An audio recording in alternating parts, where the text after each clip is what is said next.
What is up, weather enthusiasts? I'm your host, Pat's Path Predictor. Let's get right into the weather. All right, so here's the situation we have for you, ladies and gentlemen. We have Invest 98L on the brink of development, according to the National Hurricane Center. This is expected to become a potential tropical cyclone later today or tonight, as tropical storm watches and warnings are expected to be going out in the next few hours, so we're going to have to pay attention to that. The overall structure of it has continued to improve, although convection has been slow to catch up with it.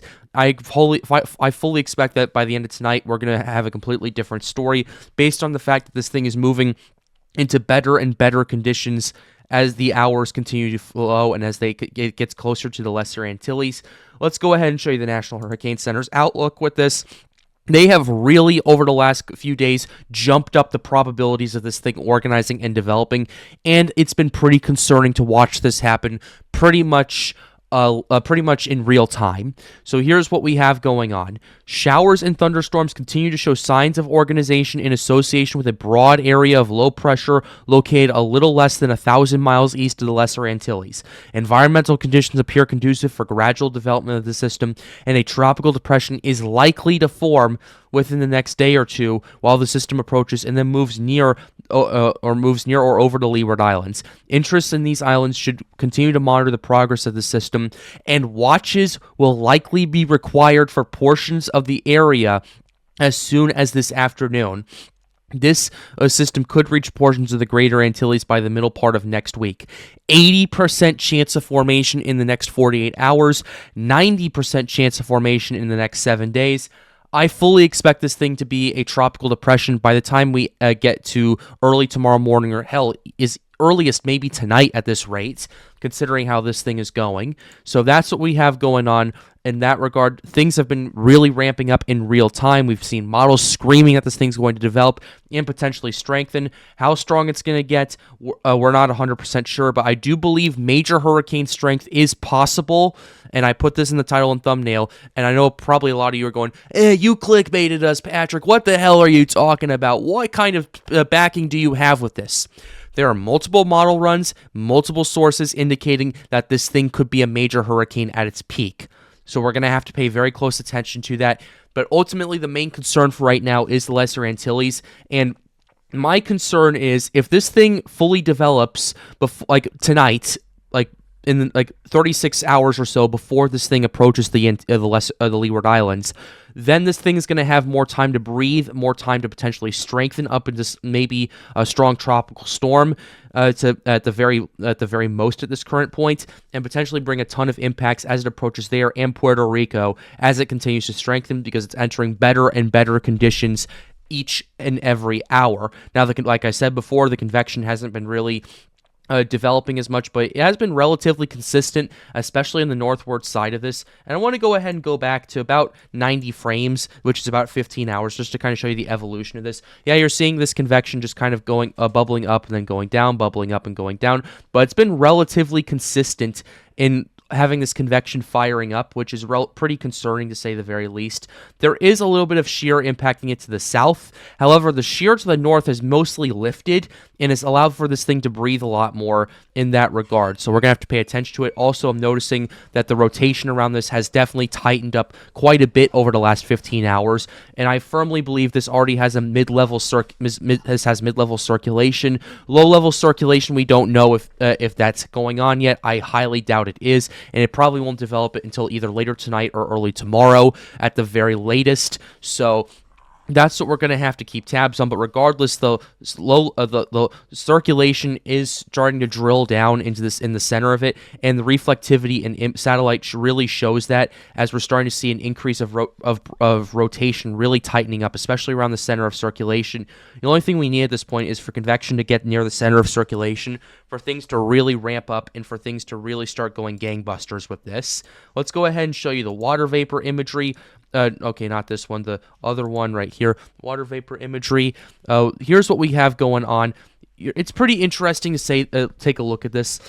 It's in a very big pocket of moist air right now, and it's in a relatively low area of wind shear. There's really not much dry air intrusion going on. at this current point, so we're going to have to keep very close tabs on that.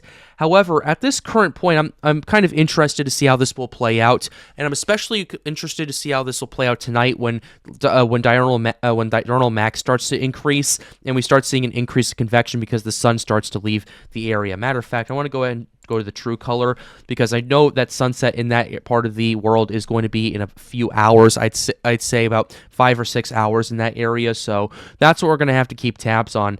And when we stream tonight, which yes, we are streaming tonight because of 98L and the threat this does pose to the Lesser Antilles, it'll be starting at 9 p.m. Atlantic Standard Time, and we will be covering Invest 98L and just how quickly this thing is developing. Another thing we're paying attention to is kind of the area of outflow it might be generating. We know that there is some outflow on the southern side of it that's kind of being picked up by the wind shear over there. The northern side's outflow has kind of not really developed just yet, but it only needs one channel of outflow to really get its act together, and that's what it appears to be doing right now, and that's why the National Hurricane Center wants this thing at an 80% chance of formation in the next 48 hours. And just to kind of give you a scope of just how quickly this has escalated, I want to go ahead and go back to where we were on Friday morning. This is where we were on Friday morning. This is a 50% chance of formation in the next 7 days. Going to the later scans, we're up to 60%, and we're up to 60. Holds at 60. Then we get up to 10 and 70. Then we get up to 20 and 80. Then the probabilities go up to 30-80. Then it goes up to 40-80. This thing has really been organizing in real time. We're at 50-90. We're at 60-90. It's just been an increase of 10% probabilities every single update at this current point. And that's why I'm telling you this thing, the NHC is watching this in real time, and we're watching this develop in real time. And that's really what's concerning with me, because these types of systems that stay out in the main development region do tend to organize and intensify earlier than a lot of the models anticipate. We saw that with Lee. We saw that with Beryl. We saw that with tons of other systems that I can name, but we'd be here for an hour if I named them all. But that's just kind of what we're looking at right here. And whenever you see incremented increases every 6 hours like this, that is very telling of how confident the NHC is of developing and how confident at the strength they are anticipating with this. I'm going to wait for the advisory to come out. Hopefully it comes out this afternoon, so that way when we stream tonight, we can give you a full scope of it and give our opinions at Storms United. But in just my opinion, this thing is going to be a pretty big ACE producer, cumulative cyclonic energy producer, regardless if this thing rapidly intensifies before or after it makes landfall. So that's what we're paying attention to. I know I went on a little bit of a rant there, and we're about 8 minutes into the video, so I'll go ahead and move on to the track models and the intensity. Here's the track models.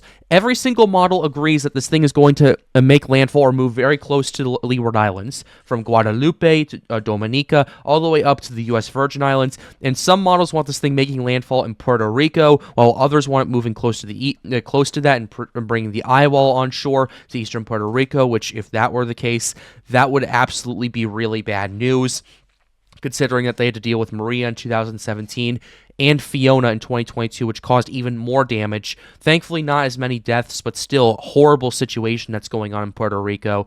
And we have one model having this close to the Dominican Republic, but other than that, the majority of these models now want this turning out to sea, maybe impacting Bermuda in the next week or so, but at that current point, it's a little too early out to determine what's going on. Intensity models have been pretty interesting. This is why I said in the thumbnail, major hurricane strength is possible, because we have several models consistently saying this thing is going to strengthen at least to a Category 3 hurricane. Now, it might not happen before it gets to the Lesser Antilles. I don't expect that to happen, but it absolutely could with the conditions it's going to be given to it, with the warm water, OHC, wind shear, and we'll show you all of that in just a second. But I just wanted to go ahead and highlight all of this just so you guys know what my thinking is and just kind of why I'm talking about a major hurricane potential already, even though this thing is only an invest. But here's what we have going on with the current storm info. with 98L. Maximum sustained winds, okay, just give it a second. Maximum sustained winds are 25 knots or 30 miles per hour. Minimum central pressure is 1,010. Radius of maximum winds is 80 nautical miles. So that's kind of what we're looking at. I expect this in the next advisory to be up to 30 knots as this thing continues to organize and develop. And tonight we're going to see a lot more convection flare up as it continues to have a more moist pocket and the MJO starts to kick in and affect that. So that's what we're paying attention to. Let's go ahead and talk about some of the conditions we're paying attention to. This is global sea surface temperatures right here. Where it's at right now, it's an area of 28 to 29 degrees Celsius. It's not even in the 29 degrees Celsius range right now, and we're already indicating that this thing is going to develop. And I have a feeling once it enters that area right there, that's when things are going to start taking off. And that's the main thing I am paying very, very, very close attention to. Because as soon as it enters that kind of gradient of increase of sea surface temperatures, then this thing has the opportunity to go gangbusters, opportunity to just go off on so many regards. And that's the scary part about all of this. Because there is, even though we have an agreement that this thing's going to develop, there's uncertainty in how strong this could develop, considering all the conditions it's given to it. Another thing we're paying attention to is the ocean heat content. Here is the OHC for you guys. Where this thing is at right now, it's in an area of about 90 OHC. It's not even entered the 100 to 125 OHC just yet. And this is what we have going on. And I have a feeling that as soon as it enters that OHC, you're going to start seeing convection flare up during the night, which is what typically happens with these systems right before they start developing. And depending on what the wind shear is going to be and how that affects it, you're going to potentially start seeing some relatively robust strengthening just based on the water temperatures and how deep these waters go down alone. Now, granted, take this with a grain of salt. I'm not basing my forecast based on sea surface temperature and ocean heat content, kind of like Ryan Hall did last year. I know, threw a little shade at him. But anyway, I'm not basing it off of that. I'm also basing it off of the wind shear values right here. Where it's at, that northern area of wind shear pushed further to the north and has allowed at least the northern half of this tropical cyclone to breathe a bit more. There is still some shear that's dealing with on the southern part of the circulation, but it's also helping enhance the outflow and it's allowing for this thing to start, tightening up and starting to produce that mid-level circulation and start maybe produce that low-level center that we are paying attention to as well. It's drilling down right now. Hopefully, by the time we stream, we have a better idea of what's going to be happening down the road, but that's what we're paying attention to with the wind shear. I am kind of focused on this area of wind shear to the northwest of it. I noticed it has been weakening a little bit, but I'm not 100% sure if this is going to persist, because if it does all the way till it gets to the Antilles, then it could help mitigate some of the intensification that we could possibly see with this, at least until it starts exiting the Antilles and Puerto Rico. So if that were the case and it held there, that'd be some good news. It's likely to hold there, but the question is, at this point, if it holds there, how far away is it going to be from the center of circulation, and will it pick up the outflow instead of starting to tear the core apart? And those are the main things we are paying attention to in that regard, and that's why satellite imagery is important with this, because if we can go ahead and show you the satellite right here, you're really seeing no signs of like the core being torn apart or anything like that. You're really not seeing very many signs of that. Yeah, you are seeing that the southern part of it is definitely being sheared right now, but the northern part of it where the MLC is, it's kind of right about here, north of all that wind shear. It's generally not being affected by this, and that's the thing right there. If this thing develops a low-level center of circulation, it closes all those isobars out, then you have a tropical depression, and from then on out, what depends on what the shear does in the south, we'll have to keep close tabs on it. But we can go ahead and kind of give you an idea of what may be going on with the shear forecast, courtesy of the European model. Let's go ahead and go to the 200 to 850 millibar wind shear. Right here, where this system is at right now, it's around right here, and the wind shear is actually generally around over here to the north of it. It's what we're noticing is this wind shear in the south of it starts to recede as the system starts to approach the Antilles. The wind shear to the north of it definitely stays persistent, but it looks like to me it's going to be staying far enough away to instead of shearing the core apart, it's going to enhance the outflow and allow for some potential tropical development. And you never know it. The wind shear could do other things and get close enough to the core to kind of keep this thing from organizing and developing as fast as I think a lot of people are concerned about, until it gets out of the of Puerto Rico and the Greater Antilles. From then on out, that's when we start seeing that intensification, because what you're noticing right here is wind shear. That's less wind shear and more or less the system right here producing all that wind. But I am also paying attention to this jet streak over here, because I want to see what this thing ultimately does. I'm not sure if it's going to tear it apart or make this an extratropical cyclone, which that is pretty concerning to say the very least. And if this does become ultimately an extratropical cyclone, which I think this is what this is anticipating at this at 10 days out, we're going to have to pay attention to that. Let's also show you the moisture forecast with the 700 to 300 millibar relative moisture right here. This is what we're paying attention to right here. There's a very robust moisture pocket in affiliation with this, and there's not nearly as much Sahara dust to really stop this anymore as we were compared to what we were seeing earlier this year. And you see this moisture pocket really starting to build up and start to organize and allow for the system to breathe and grow, and it's kind of going to give it a good base of what this thing's going to do. And you're also noticing the MDR is going to continue to have a few issues here and there. There is going to be a little bit of dry air going on, but that's what we're paying attention to. And with the MJO still over the Atlantic, I fully expect that that the tropics are going to continue to wake up, and they're going to continue to ramp up, especially as we get into late August, like the third week of August. I fully expect things to go boom, boom, boom, boom, boom in that regard. So, yeah, things are going to get pretty interesting, and what is going to be Ernesto is far from over, so I figured I'd bring that up very quickly. I want to go ahead and show you some hurricane models, since now we have a general idea of what's going on. We're going to go ahead and start with the HMON right here. This is the 12Z of the HMON, and we're going to use the main sea level pressure and 10-meter winds for this. The HMON has this thing starting to organize and develop. It's relatively slow getting its act together, but as it approaches the Lesser Antilles, we get down to a 998 millibar tropical storm, potentially get up to hurricane strength. The HMON, interestingly enough, though, is more north of the rest of the models, and having this thing missing the Antilles entirely, although there is still going to be impacts, while this thing starts to organize and intensify into a hurricane, potentially up to a major hurricane as things start to really ramp up and continue to go off right here. Gets up to Category 3 strength by the end of the day. So that's the HMON. Here is the HAVS A run right here. The HAVS A has been pretty interesting right here, showing signs of organization, development. It actually doesn't really show many signs of development until it gets past the Greater Antilles right here. And then as this thing starts to move away, you're seeing that strengthening right there. The HAVS A has been pretty interesting. It doesn't really want this thing to be relatively strong, but it wants it to be relatively broad.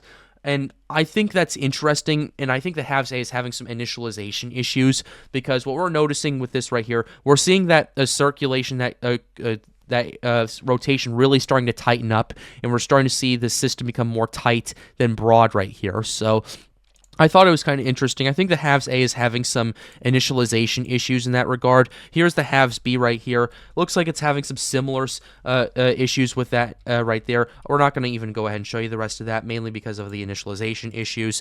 Let's go ahead and show you the HWRF right here, and then we'll show you the GFS and the European as well. Here is the HWRF, having this thing starting to organize and develop even before it gets to the Antilles. It gets down to a 995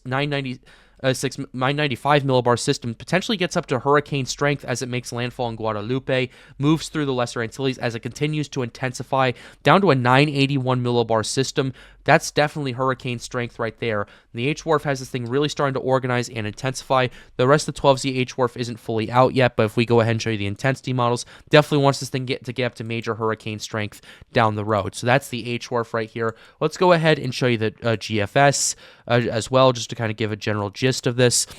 Here is the GFS. This thing starts to organize and develop as it approaches the area right here. Gets to tropical storm strength as it approaches the Lesser Antilles in general. Still have to pay attention to it, but it gets to hurricane strength as it starts to move away from the Antilles, and you start to see major hurricane strength down the road as the system moves towards Bermuda, but then it becomes ultimately an extratropical cyclone. So that's stuff we're going to have to keep tabs on. Here's the European, just to kind of neatly wrap this up in a nice little bow right here. The European has this thing organizing and developing. It doesn't really have it doing much until it gets past the Lesser Antilles. That's kind of an outlier compared to the rest of the hurricane models right here. Then you start to see the gradual strengthening, gradual intensification, and that's kind of been pretty interesting, to say the very least, in that regard. So ultimately, we have a lot of stuff to pay attention to. and a lot of stuff to keep tabs on, and that is absolutely some stuff we're going to have to pay attention to here on the Pat's Path Predictor channel. With that being said, we're going to go ahead and close the video out right here. I really hope you enjoyed it. Be sure to leave a like and subscribe to the channel if you are new. It helps us out, helps us get more people engaged with weather, and it helps us make more videos like these. Be sure to join my Patreon. Shout out to Taniel as an official sponsor of the Pat's Path Predictor channel. The Patreon is in the first link in the description down below. If you want to come hang out with us and talk to us about Invest 98L, be sure to join our Discord server. Link to that, ladies and gentlemen, is right over there. And with that being said, have a wonderful day, guys. Stay safe.